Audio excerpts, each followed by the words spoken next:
사랑이라고 하면 무엇이 가장 처음에 생각나십니까? 사랑이라고 하면요. 어느 한 장면이 생각날 수도 있고요. 그리고 특정 인물이 생각날 수도 있을 것 같습니다.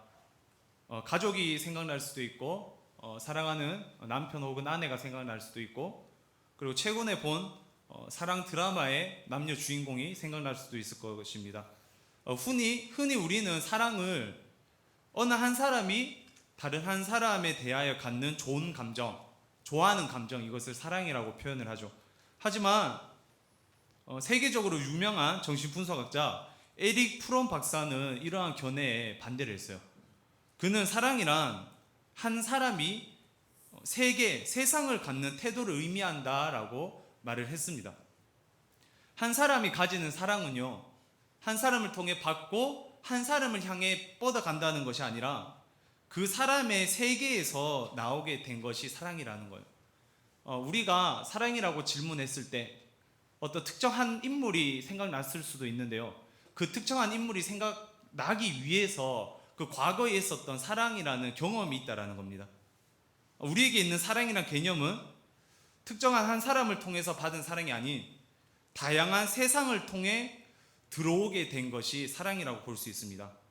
예를 들어 부모님에게 받은 사랑들, 그리고 남편과 아내에게 받은 사랑, 혹은 실패했던 그 첫사랑에게 받은 사랑, 그리고 공동체에게 받은 사랑, 그리고 간접적으로 영화나 드라마를 통해서 사랑을 배워왔고 사랑을 받아왔습니다.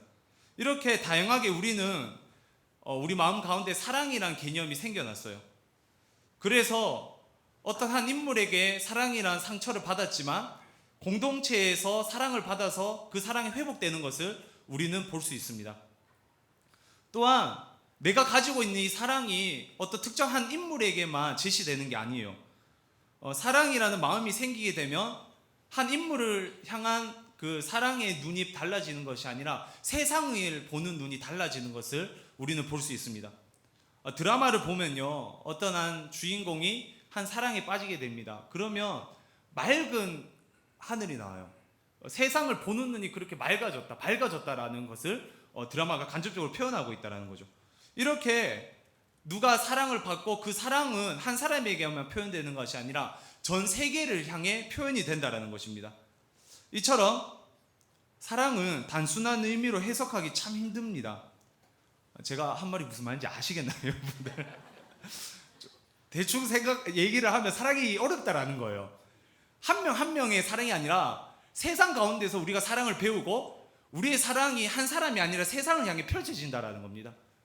우리가 사랑이라고 생각할 때 한 사람 한 사람, 남녀 이렇게 생각하는 경우가 많은데 그게 아니라는 사실이에요. 기독교는 사랑의 종교라고 합니다. 사랑의 종교. 불교는 그 핵심이 자비라고 하죠.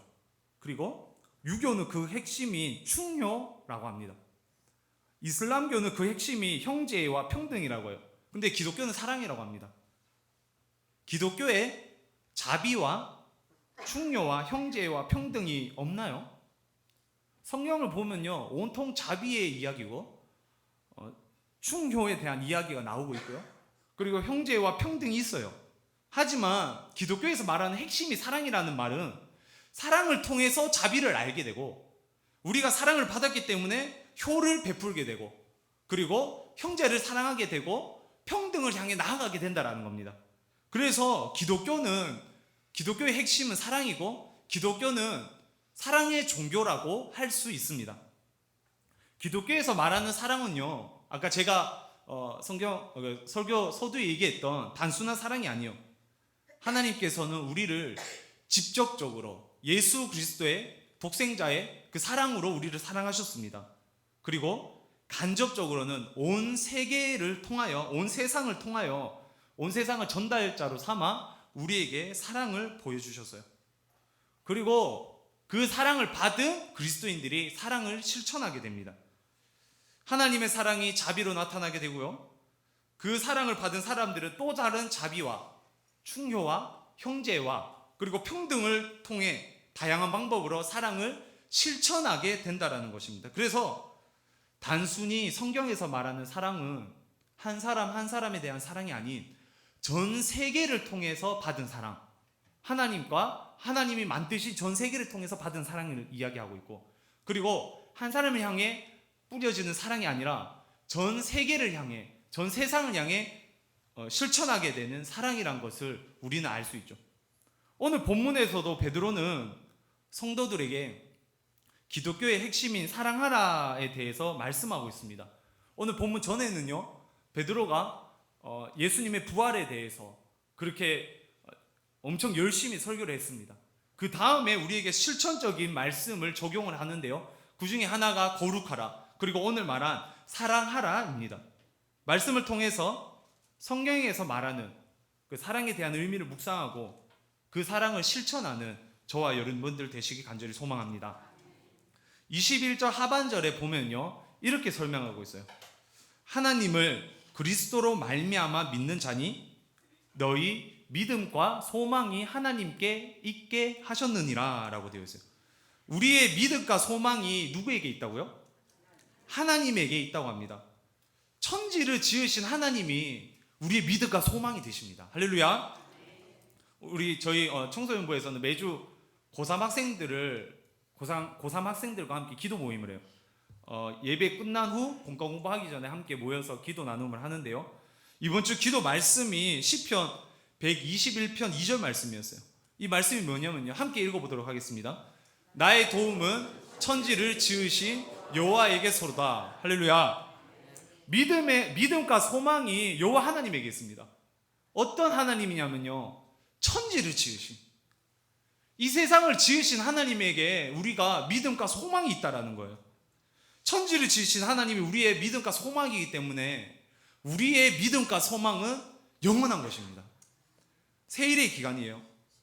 저희 신일교회는 새벽마다 기도를 하고 있습니다. 기도를 들어주시는 분이요, 천지를 지으신 하나님이라는 거예요.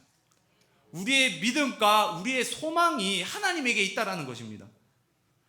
21절 하반절을 보면요, 성도들이 하나님에게 믿음과 소망을 가졌다고 합니다. 그런데 하나님에게 믿음과 소망을 가졌는데 그 역할을 하시는 분이 그리스도라고 하고 있어요. 그리스도. 그래서 하나님을 그리스도로 말미암아 믿는 자니 그리스도로 말미암아 우리가 하나님에게 믿음과 소망을 가지게 된다라고 하는 것입니다. 우리의 기도, 우리의 도움, 우리의 믿음, 우리의 소망, 이 모든 것들이 그리스도로 말미암아 만들어지는 것이에요. 하나님은 예수 그리스도를 통로로 삼아 우리들에게 믿음과 소망을 주셨습니다. 할렐루야. 우리는 길과 진리 대신 예수 그리스도를 통해서 하나님에게 믿음과 소망을 보이고 그 믿음과 소망을 가질 수 있어요. 그렇다면 구체적으로 예수 그리스도의 어떤 모습이 우리에게 믿음과 소망이 될까요? 20절 말씀입니다. 제가 한번 읽어보도록 하겠습니다. 그는 창세전부터 미리 알린 바 되시니나 이 말세에 너희를 위하여 나타내신 바 되었으니 라고 되어 있습니다. 하나님께서는 예수 그리스도를 창세전부터 미리 준비하셨어요. 그리고 말세에 나타나 보이셨는데요, 근데 누구를 위해서 나타났다고 하시나요? 너희를 위해서. 다시 말해서 저와 여러분들을 위해서, 우리를 위해서 예수님이 나타나신 거예요. 이것을 믿는 것, 그것이 바로 하나님에게 믿음과 소망이 된다는 것입니다. 예수님께서 죄인된 나를 위해서 나타나셨다는 믿음, 나를 위해서. 단순히 2000년 전에 위대한 인물가 아니고 선지자였던 예수님으로 끝나는 것이 아니라 나를 위해서 오셨던 인물, 저와 여러분들을 위해서, 죄인된 나를 위해서 오셨다는 그 믿음이 우리에게 소망이 된다는 것이에요. 하나님께서 죄인된 나를 용서하시려고 보내셨다는 그 믿음이 바로 하나님의 사랑을 알게 하는 그 통로가 된 줄 믿습니다. 그리고 21절 말씀입니다. 너희는 그를 죽은 자 가운데서 살리시고 영광을 주신 하나님이라고 되어 있어요. 예수님께서는요, 부활하시고 영광을 입으셨습니다. 그것을 믿는 우리도 어떻게 되나요? 우리도 부활하고 영광을 입게 됩니다. 할렐루야. 이것이 바로 소망이 돼요. 의를 위하여 박해를 받는다 할지라도, 우리 어제 세일의 기도의 말씀처럼요, 의를 위하여 박해를 받는다 할지라도 천국이 있다는 복의 약속 때문에, 하늘의 상이라는 이 소망 때문에 순교자들은 견디고 있습니다. 그리고 예수님을 믿는 우리도 이 소망을 가지고 견딜 수 있다는 거예요. 예수님의 부활과 예수님께서 받으시고 영광을 예수님을 믿는 우리도 받기 때문에. 그래서 이렇게 베드로는요, 믿음과 소망에 대해서 정리하면서 성도들에게 설명하고 있습니다. 우리는 하나님을 향한 믿음과 소망을 가졌습니다. 할렐루야. 그 믿음과 소망은요, 우리의 지혜로 된 것이 아니라, 그리고 우리의 열심 있는 그 노력으로, 학습으로 된 것이 아니라 예수 그리스도로 말미암아 됐다라는 거예요. 이것이 바로 복음의 믿음과 소망입니다. 마찬가지로 우리가 복음을 전할 때 누구로 말미암아 전해야 되겠습니까? 예수 그리스도로 말미암아 전해야 돼요. 우리 태신자들이 하나님을 알게 하는 유일한 방법은 예수 그리스도로 말미암아, 그 고난과 역경과 죄에 빠져 살고 있는 우리 태신자들이, 우리 가족들이, 우리 이웃들이 하나님을 향한 소망과 믿음을 가지게 하는 것은 오직 예수 그리스도로 말미암아 밖에 없다라는 거예요. 우리가 복음을 전할 때 우리가 가졌던 복음의 믿음과 소망을 우리의 태신자에게도 흐르기를 간절히 기도해야 될 줄 믿습니다. 믿음과 소망 이후에 사랑에 대해서 표현을 하고 있는데요, 22절 말씀입니다. 함께 읽어보도록 하겠습니다. 너희가 진리를 순종함으로 너희 영혼을 깨끗하게 하여 거짓이 없이 형제를 사랑하기에 이르렀으니 마음으로 뜨겁게 서로 사랑하라. 아멘. 여기에 거짓이 없이 형제를 사랑하기에 이르렀다라는 표현은요, 결과적인 의미를 담고 있다고 합니다. 다시 말해서요, 거짓 없이 형제를 사랑할 때까지 마음으로 뜨겁게 서로 사랑하라라는 의미가 포함이 되어 있어요. 어떻게요? 거짓 없이 형제를 사랑할 때까지 마음으로 끝까지 사랑하라는 거예요.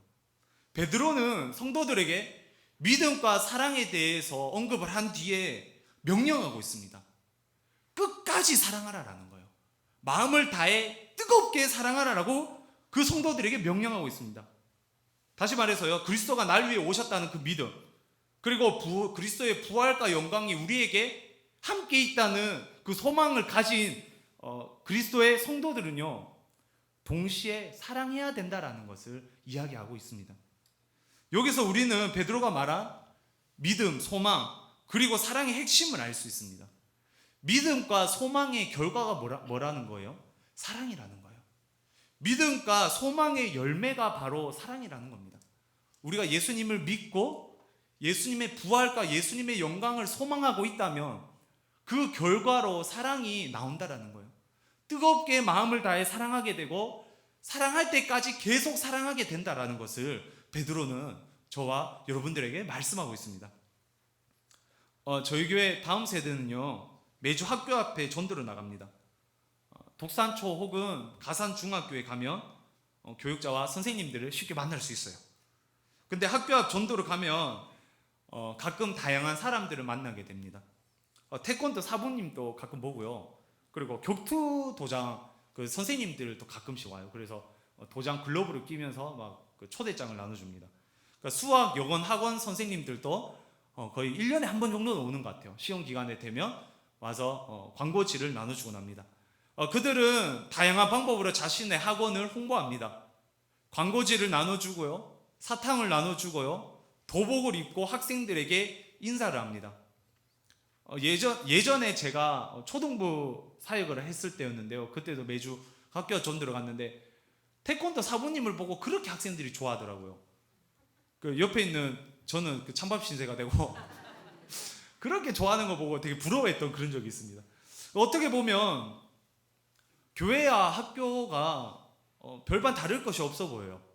제가 가산중학교 앞에 전도를 나갔더니 저희 윗집에 사는 그 아저씨가 있는데 교회에서 지금 교회 전도하라고 나왔다 그랬더니 뭐 학원이랑 뭐 세상이랑 똑같네, 마케팅하는 거네, 홍보하는 거네, 그렇게 표현하시더라고요. 그러니까 비기독교인들이 보면요, 똑같이 보이는 거예요. 학원이나 교회가 똑같이 보입니다. 아니 가끔 그들이 더 열정적이게 보여요. 가끔은 그들이 더 열정적이 보입니다. 그런데 그들과 차별된, 가장 차별된 한 가지가 있어요. 그들은 왜 학원을 홍보하나요? 이윤 추구를 위해 홍보를 합니다. 그들은 학생들을 등록시킬 그 목적을 가지고 학생들 한 명 한 명을 돈줄로 봐요. 한 명이 등록하면 아싸 10만 원 벌었어, 이렇게 생각을 합니다. 근데 우리는 어떤가요? 교회는 달라요. 교회는 홍보하는 이유, 전도하는 이유가 바로 사랑이에요. 그 학생이, 그 태신자가 그 예수님의 사랑을 모르는 사람이 사랑을 알게 하는 것. 그래서 우리가 한 명이 등록하면 하나님 감사합니다, 하나님이 저 영혼을 사랑하셨군요 라고 고백을 합니다. 그리고 주님께 영광을 올려드리고요, 천국 잔치가 있는 것처럼 죄인된 한 명이 와서 하늘에서 기뻐하는 것처럼 우리가 함께 기뻐해요. 그래서 무료로 밥을 제공합니다. 왜 여기서 웃으시죠? 교회는요, 학원과 달라요. 교회는 사랑이 있습니다. 사랑이 교회의 핵심이고 교회의 결과이고 교회의 열매입니다. 교회가 예수 그리스도를 믿음으로 만들어졌고요, 예수 그리스도의 다시 오심과 예수님의 영광에 참여하기 위한 그 소망을 가지고 걸어가고 있어요. 근데 이 교회가 추구해야 되는 것은 사랑입니다. 학원도 교회도 믿지 않는 사람들 보면 다 비슷하지만 믿는 저의 눈에는 차원이 다르게 느껴졌어요. 교회는 이윤 추구가 아닌 사랑, 그것이 바로 목적이 됩니다. 우리가 함께 하고 있는 357 운동, 3번 기도하고 5명 전도하고 7번 만나고 섬기다, 이 357 운동, 이것도 사랑 아닌가요? 과연 우리가 사랑하지 않고서 3번 기도할 수 있습니까? 과연 우리가 사랑하지 않고서 7번 선물을 갖다 줄 수 있습니까? 사랑이 없는데 어떻게 이렇게 할 수 있나요? 하지만 예수님을 믿고 예수님 향한 소망을 가진 우리는 사랑이 있습니다. 그래서 그 사랑으로 할 수 있는 것입니다. 이 사랑은 그리스도에 대한 믿음, 그리고 그리스도에 대한 소망의 결과이자 열매가 된 줄 믿습니다. 믿음, 소망, 사랑, 이렇게 세 단어가 나오면 우리는 본능적으로 고린도전서 13장 13절 말씀이 기억납니다. 함께 읽어보도록 하겠습니다.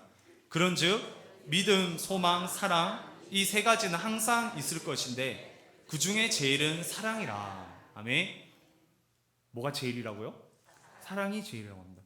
바울 사도는요, 사랑이 제일 크다고요. 사실 사랑만 중요하다라는 말이 아니죠, 그죠? 믿음, 소망, 사랑 모두가 중요한데 그 중에 제일이 사랑이라고 얘기하는 거예요. 여기에 대해서 한국 최고의 신학자 김세훈 박사는 이런 말을 합니다. 사랑은 하나님의 본질적 속성이요 행위로서 인간의 구원을 이루고 인간으로 하여금 믿음과 소망을 갖도록 하는 것이기 때문이다 라고 얘기를 했어요. 신학자들은 말을 항상 어렵게 합니다. 쉽게 이야기해서요, 믿음과 소망의 시작이 사랑이라는 거예요. 사랑이, 믿음과 소망과 사랑 중에 사랑이 제일인 이유가 믿음과 소망의 시작이 사랑이라는 거예요. 하나님의 사랑 때문에 우리가 믿음과 소망이 시작되었다. 그래서 사랑이 제일이다 라고 얘기를 하고 있습니다. 사랑을 통해서 우리는 믿음과 소망을 가질 수 있어요. 하나님께서 우리를 사랑하지 않았다면 우리는 믿을 수도 없고요, 우리는 소망을 꿈꿀 수도 없어요. 그런데 하나님께서 먼저 사랑하셨기 때문에, 하나님께서 사랑받을 자격이 없는 우리를 먼저 사랑하셨기 때문에 우리는 믿음과 소망을 가질 수 있다는 것이요. 하나님의 사랑 때문에 우리는 믿음과 소망을 가지게 됩니다. 그리고 우리가 믿음과 소망을 가지게 되면 사랑이라는 결론을 맺게 돼요. 따라서 사랑이 믿음과 소망을 만들어냈고요, 만들어진 이 믿음과 소망이 사랑을 맺게 됩니다. 사랑이 시작과 끝이 된다는 거예요. 믿음과 소망은요, 지극히 개인적인 신앙 고백입니다. 내가 믿습니다, 나의 삶을 소망합니다. 하지만 사랑은 달라요. 사랑은 나와 하나님과의 관계의 사랑으로 끝나는 것이 아니라 이웃과의 관계에까지 뻗어나갑니다. 믿음은 이웃과의 관계까지 잘 뻗어나가기가 힘들어요, 그죠? 사람을 쉽게 믿을 수는 없죠. 근데 사랑할 수는 있잖아요. 이렇게 사랑은요, 다른 사람에게도 영향력을 끼칩니다. 우리의 사랑은 이렇게 개인적인 신앙을 벗어나서 다른 사람에게, 이타적인 그런 신앙으로까지 발전하게 된다는 거죠. 나무가 열매를 맺어서 다른 사람에게 유익을 주는 것처럼 우리가 사랑이라는 열매를 맺어서 다른 사람에게 신앙의 유익을 주게 됩니다. 그래서 바울 사도도 사랑이 제일이라고 한 게 아닐까 생각합니다. 그리고 베드로 사도도 성도들에게 믿음과 소망이 있다라고 말한 다음에 그 다음에 끝까지 사랑하라라고 명령하고 있는 것이 아닐까 생각해 봅니다. 우리에게 믿음과 소망이 있다면 사랑의 열매를 맺어야 합니다. 뜨겁게 사랑할 수 있는, 그래서 믿음과 소망의 결과를 열매를 맺는 저와 여러분들 되시 간절히 소망합니다. 베드로는요 24, 25절에 이사야 40장 6절 말씀을 인용하면서 이야기를 하고 있습니다. 모든 육체는 풀과 같고 그 모든 영광은 풀의 꽃과 같으니 풀은 마르고 꽃은 떨어지되 오직 주의 말씀은 세세토록 있도다. 아멘. 풀은 어떤가요? 저는 풀이라고 하면 잡초가 생각나더라고요. 잡초는 밟아도 끊어지지 않고 끝까지 있습니다. 사람으로 따지면 끈질기고 당당한 그런 사람인 것 같아요. 서기관과 바리새인처럼 자기의 의가 강한 사람이에요. 그래서 인간으로 표현을 하자면 이렇게 서 있는 사람들 있죠. 딱 생각해 보고 이렇게 딱 군인처럼, 이것이 바로 풀이 아닐까 생각을 합니다. 꽃은 어떤가요? 꽃 아름답습니다. 화려하고요, 아름다운 향기가 납니다. 화려하고 아름답고 멋있는 사람이 꽃인 것 같아요. 많은 사람들에게 스포트라이트를 받는 사람인 것 같습니다. 그런데 성경에서 이렇게 말해요. 풀은 결국 마르고 꽃은 바로 떨어진다고 해요. 자기 의로 살아가는 사람, 그리고 자기의 화려함으로 살아가는 사람, 그들의 결과는 동일해요. 모두 무너집니다. 하지만 말씀은 영원해요.